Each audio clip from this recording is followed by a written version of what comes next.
لڑکے اور لڑکی کی تنہائی میں باتیں نہیں ہونی چاہیے، ٹیلی فون پہ لمبی لمبی گفتگو درست نہیں، چیٹنگ درست نہیں. آپ صلی اللہ علیہ وسلم نے فرمایا عورتوں سے تنہائی میں ملاقات کرنے سے باز رہو. پھر اسی طرح ہاتھ ملانا یا خود انگوٹھی پہنانا، یہ باتیں بھی درست نہیں. نبی صلی اللہ علیہ وسلم کا ہاتھ کبھی کسی عورت سے نہیں چھوا تھا. پھر اسی طرح بن سنور کر لڑکے کے ساتھ باہر ڈرائیونگ پہ جانا یا سیر و تفریح کے لیے، یہ بھی درست نہیں. لڑکی کو دیکھ لینا چاہیے اگر لڑکے کی خواہش ہو، اور اس میں یہ ہے کہ تصویر بھی دکھائی جا سکتی ہے اور سامنے بھی دیکھا جا سکتا ہے.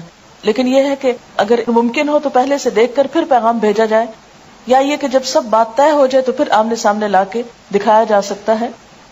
آپ صلی اللہ علیہ وسلم کو حضرت عائشہ کو دکھایا گیا تھا خواب میں. نبی صلی اللہ علیہ وسلم نے فرمایا کہ 4 چیزیں خوش قسمتی کی علامت ہے: نیک بیوی، کھلا گھر، نیک ہمسایہ، اچھی سواری. اور 4 چیزیں بدبختی کی علامت ہے: بری بیوی، برا ہمسایہ، بری سواری اور تنگ گھر. عورت سے 4 چیزوں کے پیش نظر نکاح کیا جاتا ہے: اس کے مال و دولت کی وجہ سے، حسب نسب کی وجہ سے، یا خوبصورتی کی وجہ سے، یا اس کی دینداری کی وجہ سے. اے انسان تیرے ہاتھ خاک آلود ہوں، دیندار عورت سے نکاح کرنے میں کامیابی حاصل کرو. ہمیں سوچنا چاہیے کہ آخر اللہ کے رسول صلی اللہ علیہ وسلم نے دینداری ہی کو کیوں دیکھا اور کیوں معیار بنایا. آپ نے فرمایا مسلمانوں میں غریب لوگ مالداروں سے 500 سال پہلے بہشت میں جائیں گے. آپ نے فرمایا ہر امت کے لیے ایک فتنہ ہوتا ہے، میری امت کا فتنہ مال ہے. پھر یہ کہ اچھے ساتھی کے لیے دعا بھی کرنی چاہیے، استخارہ کرنا چاہیے، چھان بین یا معلومات لینی چاہیے. اور اگر پہلے سے معلوم ہو اخلاق اور کردار کا تو مزید تجسس اور پیچھا نہیں کرنا چاہیے، کیونکہ کوئی بھی انسان فرشتہ نہیں ہوتا. دنیا میں فرشتوں کی تلاش محال ہے.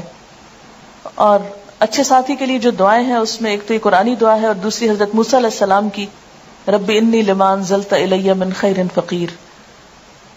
پھر استخارہ ہے، اور استخارہ سے کوئی غیب کی خبر نہیں پتہ چلتی. استخارہ جو ہے وہ اللہ تعالیٰ سے ایک مشورہ ہے کہ اللہ تعالیٰ اگر یہ کام اچھا ہے تو ہمارے لیے آسان کر دے، اور اگر اچھا نہیں تو ہم سے پھیر دے. پھر اس میں یہ ہے کہ عموماً جب رشتے کیے جاتے ہیں تو لوگ بہت آرٹیفیشل باتیں کرتے ہیں، جھوٹ سے کام لیتے ہیں، یا یہ کہ لوگوں کے اندر بگاڑ پیدا کرتے ہیں، تو اس سے بھی بچنا چاہیے. مشورہ صرف اس سے کرنا چاہیے جو آپ کو صحیح مشورہ دے، اور صرف اس تک بات پہنچائیں جس نے آپ سے مشورہ لیا ہے. یہ نہیں کہ آپ ارریلیونٹ شخص سے پوچھا، پھر اس نے ایسی باتیں آپ کو بتائیں اور پھر ان باتوں کو کھولنا شروع کر دیا اور رشتہ لیتے لیتے لوگوں کو آپس میں لڑا کے اور فساد ڈال دیا. یہ عموماً جو ہمارے ہاں دیکھا جاتا ہے وہ درست نہیں.